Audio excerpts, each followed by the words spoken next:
Muy buenas tardes, mi nombre es Margie Goya Zambrano y soy obstetra de profesión. Laboro en la Dirección Distrital de Salud 21D02 Lago Agrio y hoy vamos a tratar acerca de los trastornos hipertensivos durante el embarazo.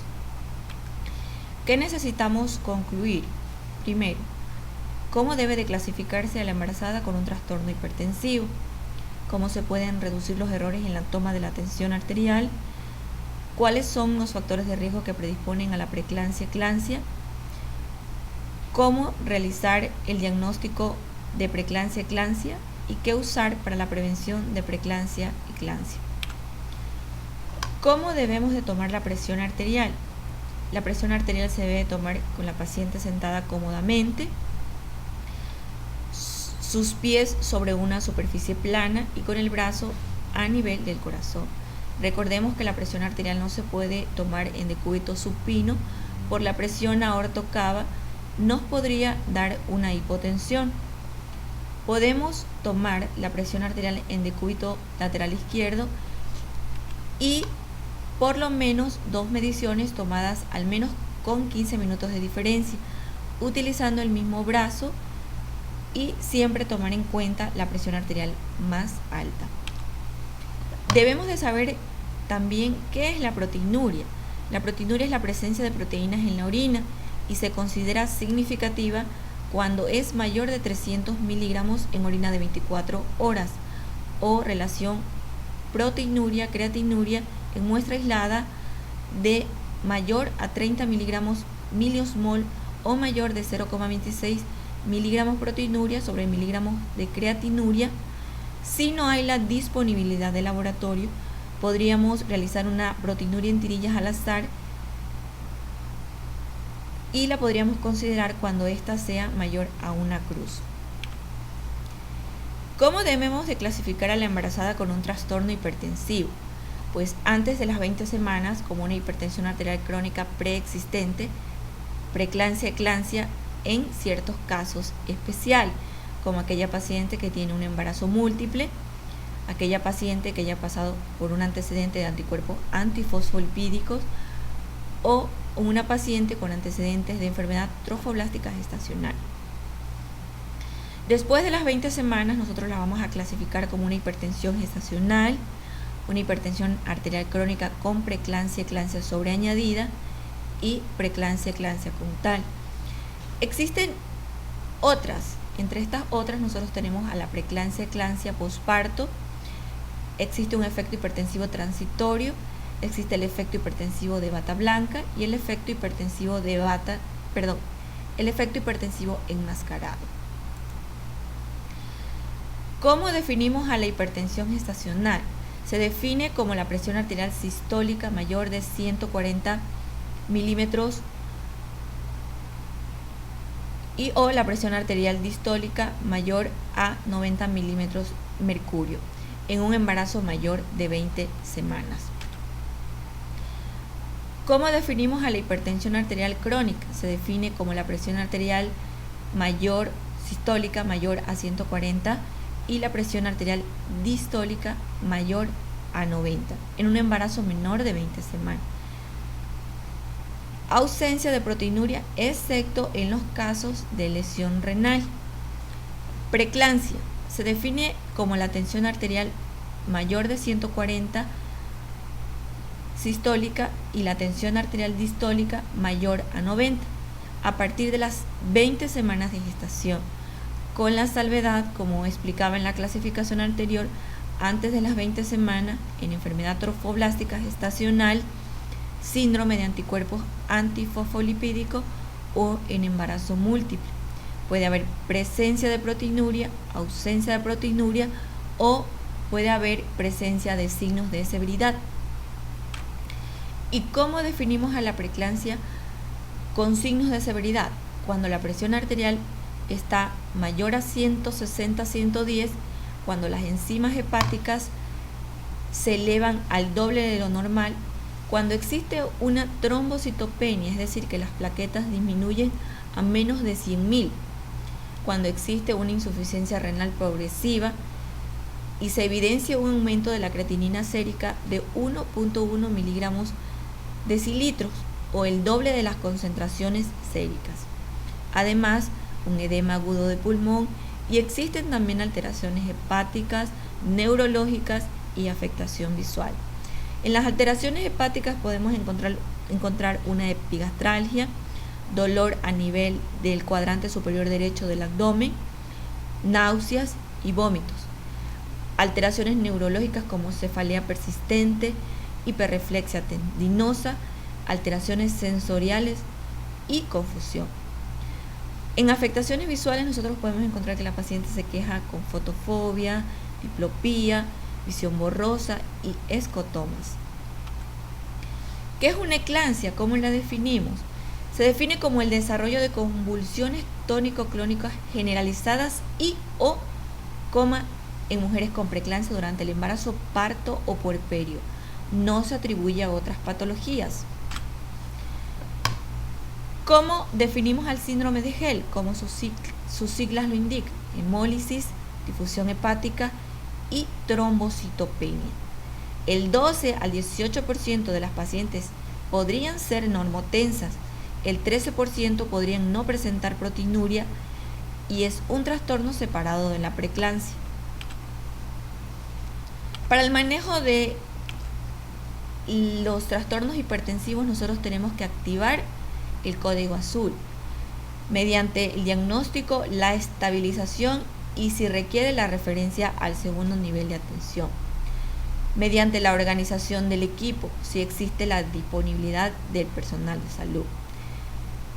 Debe de haber un coordinador, un asistente 1 y un asistente 2. El coordinador va a estar siempre a un costado de la pelvis de la paciente, el asistente 1 a la cabecera de la paciente y el asistente 2 a un costado de la paciente. Una vez ya creado nuestro equipo, el coordinador va a realizar un examen físico completo, incluyendo la evaluación de la vitalidad fetal, con auscultación o empleo de Doppler fetal y si dispone de un registro cardiotocográfico. Vamos a asegurar 2 accesos venosos con catéter número 16 o 18. Vamos a proporcionar oxígeno suplementario con mascarilla a 10 litros por minuto o con cánula nasal a 4 litros por minuto en caso de haber mascarilla. Colocamos sonda vesical a drenaje con bolsas de recolección. En el tratamiento de la preeclampsia nosotros vamos a utilizar lo que es la impregnación. Vamos a utilizar 20 ml de sulfato de magnesio al 20%, es decir, 4 gramos diluidos en 80 ml de solución isotónica. Esto puede ser en cloruro de sodio o solución salina. Vamos a pasar a razón de 103 ml hora en bomba de infusión o a 101 gotas por minuto. Si no hay disponible bomba de infusión, equipo Venoclixis en 20 minutos. En el mantenimiento vamos a utilizar 50 ml de sulfato de magnesio al 20%, es decir, 10 gramos diluidos en 450 ml de solución isotónica y vamos a pasar a razón de 50 ml hora en bomba de infusión o a 17 gotas por minuto con equipo Venoclixis, es decir, 1 gramo hora. Para la administración del sulfato de magnesio en eclampsia vamos a utilizar en la impregnación 30 ml, es decir, 3 ampollas de sulfato de magnesio, 6 gramos más 70 ml de solución isotónica.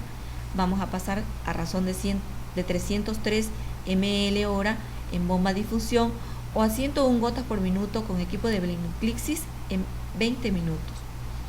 El mantenimiento lo vamos a realizar con 100 ml de sulfato de magnesio al 20%, es decir, 20 gramos más 400 ml de solución isotónica.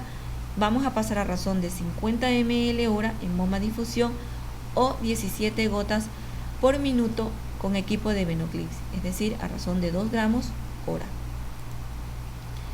Además, vamos a realizar nosotros, si lo requiere, la terapia antihipertensiva.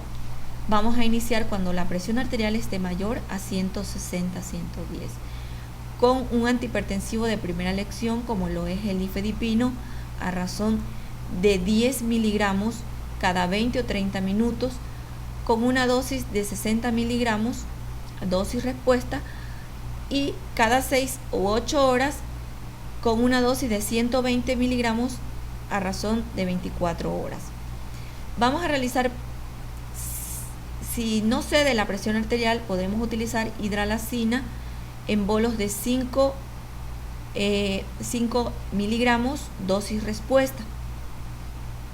Vamos a realizar pruebas de bienestar fetal con estetoscopio, campana de Pinar, o si existe la disponibilidad de un registro cardiotocográfico.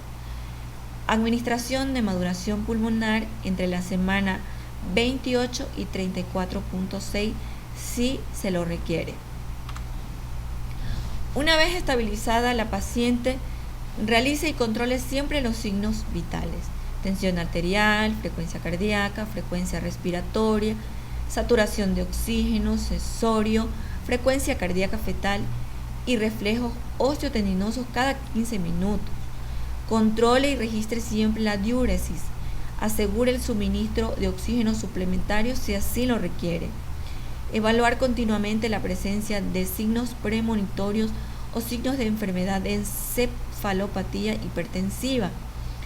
Evaluar el resultado de exámenes para descartar o diagnosticar síndrome de Hill's y transferir a una unidad de mayor complejidad si así lo requiere. Una embarazada de riesgo alto para desarrollar preeclampsia o hipertensión gestacional es aquella que presenta uno o más factores de riesgo alto o dos o más factores de riesgo moderado. ¿Cuáles son estos factores de riesgo moderado? Primer embarazo, edad mayor o igual a 40 años, un intervalo intergenésico mayor de 10 años, un índice de masa corporal mayor o igual a 35 en la primera consulta, un embarazo múltiple, antecedentes familiares de preeclampsia. Los factores de riesgo alto: aquella paciente que ha tenido un trastorno hipertensivo en embarazo anterior, aquella paciente con enfermedad renal crónica, una enfermedad autoinmune como el lupus eritematoso sistémico o síndrome antifosfolipídico, diabetes tipo 1 o tipo 2 y la hipertensión arterial crónica. Si ya establecimos el riesgo de la preeclampsia, podemos nosotros iniciar tratamiento profiláctico, es decir, prevención. ¿Con qué lo vamos a realizar? Con ácido acetil salicílico entre 75 y 100 miligramos a partir de la semana 12 de gestación hasta el momento del parto. Y el calcio 1.5 a 2 gramos por vía oral, atribuidos como mínimo en 3 tomas separadas, desde las 12 semanas de gestación hasta el parto. Se ha confirmado que el ácido acetil salicílico en dosis de 75 a 100 miligramos disminuyen el riesgo de hasta un 17% de presentar preeclampsia. En la historia clínica materna perinatal, nosotros podemos observar en un pequeño recuadro que hay prevención preeclampsia, donde nos explica calcio después de las 12 semanas y ácido acetil salicílico después de las 12 semanas. Es indispensable que aquellas pacientes que tienen riesgo inicien la terapia profiláctica para prevenir preeclampsia. ¿En qué momento realizamos la referencia? Desde la primera consulta. De preferencia antes de las 20 semanas de gestación, deberán enviarse al segundo nivel de atención médica las pacientes con riesgo alto de desarrollar preeclampsia, es decir, aquellas mujeres que presenten 2 o más factores de riesgo moderado de preeclampsia, 1 o más factores de riesgo alto para presentar preeclampsia y 1 o más factores de riesgo fetoplacentarios. Eso ha sido todo por hoy. Continuemos trabajando por la salud de nuestras mujeres. Muchas gracias. De antemano, esperando que esta presentación les sirva de mucho apoyo.